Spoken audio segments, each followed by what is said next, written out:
नमस्कार। आज के इस विशेष विश्लेषण में आइए एक बेहद दिलचस्प सफर पर चलते हैं।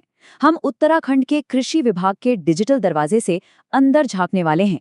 सीधे सरकारी वेबसाइट के माध्यम से यह समझने की कोशिश करेंगे कि राज्य का ये पूरा कृषि तंत्र कैसे काम करता है और कैसे ये किसानों और आम नागरिकों के लिए सूचनाओं का एक बहुत बड़ा और सशक्त माध्यम बन गया है। विभाग का मोटो ही देख लीजिए, पृथ्वी का पोषण, विश्व का भरण पोषण। सुनने में कितना शानदार लगता है ना। ये सिर्फ कोई साधारण नारा नहीं है। दरअसल ये उस भारी जिम्मेदारी को दिखाता है जो उत्तराखंड का कृषि विभाग राज्य के किसानों और हमारे पर्यावरण के प्रति निभा रहा है। बिल्कुल सटीक और एकदम स्पष्ट। तो इस पूरी चर्चा को हम कुछ मुख्य हिस्सों में बांटने वाले हैं। शुरुआत करेंगे उत्तराखंड कृषि की जड़ों से, फिर देखेंगे इसका नेतृत्व और दृष्टिकोण, उसके बाद प्रमुख कृषि विकास योजनाएं, किसानों के लिए डिजिटल संसाधन और अंत में डेटा और पारदर्शिता। चलिए बिना देर किए सबसे पहले बात करते हैं उत्तराखंड की कृषि की जड़ों की, बिल्कुल एक ऐतिहासिक नजरिए से। ये टाइमलाइन सच में हैरान करने वाली है। ये वाकई सोचने वाली बात है कि भारत में कृषि के लिए एक संगठनात्मक ढांचा 1871 में ही बन गया था। राजस्व, कृषि और वाणिज्य विभाग के साथ जब लॉर्ड मेयो गवर्नर जनरल हुआ करते थे। फिर 1875 में आधिकारिक तौर पर कृषि विभाग की स्थापना हुई। उस समय इसका काम सिर्फ डेटा इकट्ठा करना होता था। और आज हम उसी विभाग का डिजिटल अवतार देख रहे हैं, जिसे 15 दिसंबर 2025 को आधुनिक डिजिटल युग की ज़रूरतों के हिसाब से पूरी तरह अपडेट किया गया है। ब्रिटिश काल के कागजी रिकॉर्ड से लेकर आज के आधुनिक क्लाउड सर्वर तक का ये सफ़र सच में कमाल का है। इतिहास से आगे बढ़ते हुए अब नजर डालते हैं इस पूरे सिस्टम के नेतृत्व और दृष्टिकोण पर। आखिर इस पूरे जहाज को चला कौन रहा है? किसी भी बड़े विजन को जमीन पर उतारने के लिए एक मजबूत टीम की जरूरत होती है।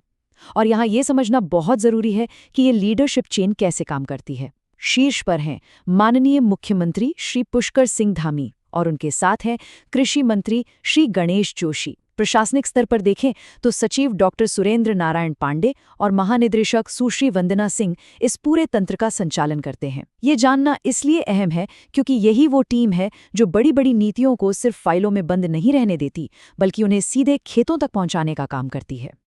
अब आते हैं एक बहुत ही महत्वपूर्ण हिस्से पर, प्रमुख कृषि विकास योजनाएं, यानी किसानों की रोजमर्रा की समस्याओं के असली और जमीनी समाधान। यहाँ विभाग मानो एक तराजू की तरह काम करता दिख रहा है और ये संतुलन बहुत ही शानदार है। एक तरफ है जैविक और प्राकृतिक खेती जो उत्तराखंड की पारंपरिक रसायन मुक्त कृषि जड़ों का सम्मान करती है और जमीन को बचाती है, और वहीं दूसरी तरफ है डिजिटल कृषि मिशन और कृषि यंत्रीकरण पर उपमिशन, या जिसे SMAM कहते हैं, जैसी योजनाएं। इसका सीधा सा मतलब यह है कि राज्य न केवल अपनी मिट्टी की प्राकृतिक शुद्धता को बनाए रखना चाहता है, बल्कि किसानों को नई तकनीक और आधुनिक भारी मशीनों से भी लैस कर रहा है। परंपरा और तकनीक का क्या बेहतरीन तालमेल है। इन दोनों ही अप्रोच को और ज्यादा मजबूती देने के लिए दो बहुत ही अहम योजनाएं काम कर रही हैं। पहली है खाद्य और पोषण सुरक्षा कृषोन्नति योजना, जो ये पक्का करती है कि बुनियादी खाद्य सुरक्षा हमेशा बनी रहे, और दूसरी है कृषि अवसंरचना कोष यानी AIF। ये फंड उन भौतिक इंफ्रास्ट्रक्चर को तैयार करने के लिए पैसा देता है जिसकी किसानों को फसल कटाई के बाद के प्रबंधन के लिए सख्त जरूरत होती है। ये सच में एक गेम चेंजर है। योजनाओं के बाद अब बात करते हैं उन व्यावहारिक और जरूरी संसाधनों की जो किसानों के लिए एक डिजिटल टूल बॉक्स का काम करते हैं। वेबसाइट पर मौजूद महत्वपूर्ण लिंक का ये सेक्शन असल में जानकारी का खजाना है। यहाँ प्रधानमंत्री फसल बीमा योजना और किसान सम्मान निधि जैसी बड़ी राष्ट्रीय योजनाओं के सीधे लिंक दिए गए हैं, जो किसानों को एक मजबूत वित्तीय सुरक्षा देते हैं। लेकिन बात सिर्फ पैसों की नहीं है। इसी जगह पर मौसम विज्ञान वेबसाइटों और मृदा स्वास्थ्य पोर्टलों के लिंक भी मौजूद हैं। यानी सरकार केवल आर्थिक मदद ही नहीं दे रही है, बल्कि मौसम की सटीक जानकारी और मिट्टी की सेहत समझने के वैज्ञानिक टूल्स भी सीधे उपलब्ध करा रही है। ये पूरा का पूरा एक शानदार पैकेज है।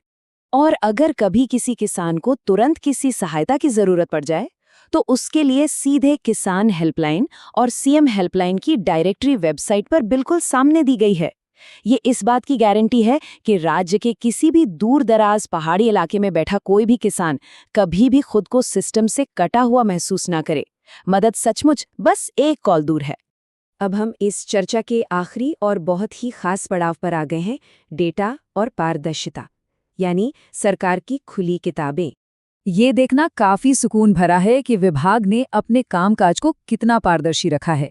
रबी और खरीफ फसलों के सटीक उपज अनुमानों से लेकर मेरी योजना पुस्तक के दोनों भाग और प्रगति प्रतिवेदन तक सब कुछ पब्लिक डोमेन में है। यहाँ तक कि सेवा नियमावली और ट्रांसफर एक्ट जैसे जरूरी प्रशासनिक दस्तावेज भी ऑनलाइन मौजूद हैं। डेटा का ये खजाना एक साधारण सी दिखने वाली सरकारी वेबसाइट को शोधकर्ताओं, छात्रों और सबसे जरूरी जागरूक नागरिकों के लिए एक बेहद शक्तिशाली टूल में बदल देता है। तो आज 150 से अधिक वर्षों के कृषि इतिहास, नेतृत्व और विकास की इस यात्रा को समझने के बाद अंत में एक बहुत ही गहरा सवाल उभरकर सामने आता है। 1871 में ब्रिटिश काल के दौरान केवल डेटा इकट्ठा करने के लिए बना एक विभाग आज की इस तेजी से बदलती डिजिटल दुनिया में आने वाली पीढ़ियों का पेट भरने के लिए खुद को और कैसे विकसित करता रहेगा। यह एक ऐसा सवाल है जो ये सोचने पर मजबूर कर देता है कि कृषि का भविष्य आगे और कितना दिलचस्प होने वाला है। आज के इस विश्लेषण में साथ जुड़ने के लिए बहुत बहुत धन्यवाद।